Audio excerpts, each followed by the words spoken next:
I'm Matt. I'm Kenesha. I'm Freddie, and we did our project on the 1960s.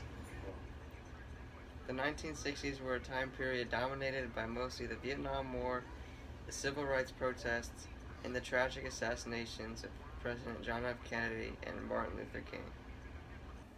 The 1960s was also a time of great tragedy. November 22nd, 1963 will always be a tragic day in American history. This was the day JFK was assassinated on national television by Lee Harvey Oswald. After JFK's death, Lyndon B. Johnson took oath and became president, and over a quarter of a million people showed up to JFK's funeral, showing how popular and likable he was to the American people. Even after the JFK assassination, we had a huge breakthrough in the civil rights movement. On August 28, 1963, Martin Luther King gave his famous I Have a Dream speech in front of 250,000 protesters during the March on Washington.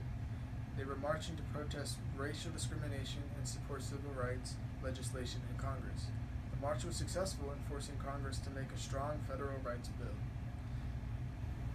6 years after the Martin Luther King speech, Apollo 11 was launched into space. On July 20th, 1969, Apollo 11 landed on the moon. The mission was commanded by Neil Armstrong and piloted by Buzz Aldrin. This was a great step in the space race against Russia.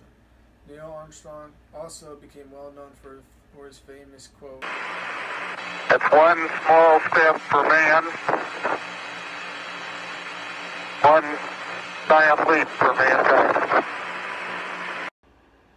Now let's go to our first commercial, sponsored by Coca-Cola brand.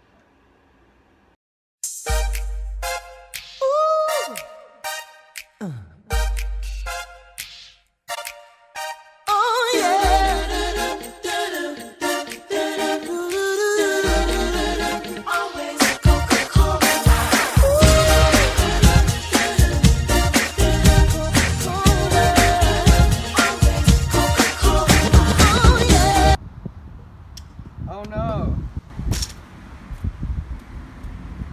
Coca-Cola, taste the feeling. It's Coke. Let's take a look back at some of the most notable events that occurred in the sports world in the 1960s. The sports world went through a lot of changes during the 1960s. Throughout the 60s, the MLB expanded from 16 teams to 24 teams, and Mickey Mantle went into the Guinness Book of World Records with a 643-foot home run. The Boston Celtics won the NBA championship for 6 straight years, from 60 to 66, and again in 68 and 69. Wilt Chamberlain also had a 100-point game in 62, which still leads the NBA today. The first NFL Super Bowl ever was played in January 1967, won by the Green Bay Packers. The boxing world was also being dominated by Muhammad Ali, arguably the best boxer ever. Let's take it back to the entertainment world in the 1960s. The famous rock band The Beatles became popular in the 60s with songs like Hey Jude, I Want to Hold Your Hand, and Yesterday. The first video game console, the Brown Box, was created in 1967. Entertainment was booming with movies such as To Kill a Mockingbird, Psycho, and The Sound of Music, which is still popular to this day.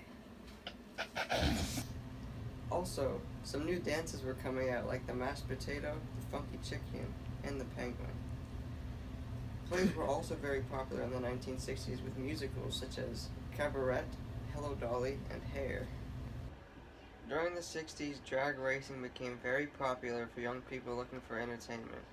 Also, drive-in movies led to a cheap and relaxing way to enjoy a movie without leaving your vehicle. Surprisingly, the most popular sport during the 1960s was alpine skiing, after the 1960 and 1964 Olympics, where Americans were coming out on top.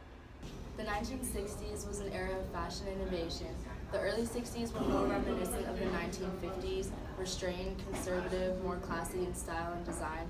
However, the late 60s were the opposite. Bright colors, psychedelic and tie-dye patterns. Women started growing their hair longer and men started growing beards. Women started wearing mini skirts, bell-bottom jeans, capris, contrast color shift dresses, textured tights, low-heel flats, tall boots, floppy hats, swing hats, and many more modern-looking clothing. The 1960s fashion went from modest and traditional to bold and unique throughout the years. There were many fashion icons in the 60s that influenced women all across America. Jackie Kennedy, for example, was an early 60s fashion icon whose style was clean, simple, well-fitted, and perfectly accessorized. Some famous fashion designers from the 60s include Bill Gibb, Emilio Pucci, and Barbara Gulinicki. Now let's go to our second commercial, sponsored by Kellogg's cereal brand. Kellogg's Aroma roasted cereal, made from mountain grown, wheat, richly roasted and finely ground for great waking up aroma. Oh, what that aroma can do, brighter day for me and you. The best part of waking up is Kellogg's. in your cup.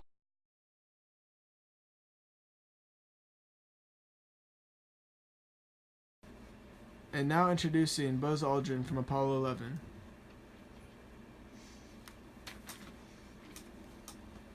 Welcome, Buzz. How are you doing today?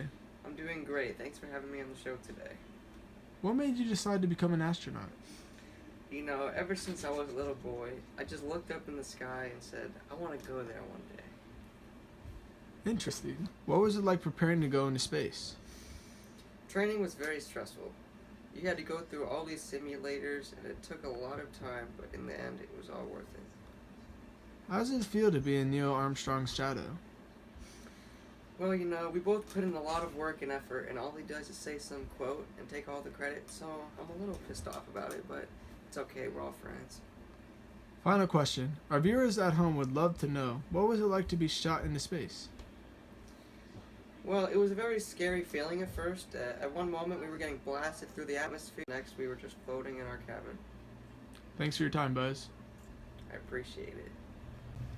And now, please welcome the 36th President of the United States of America, Lyndon B. Johnson.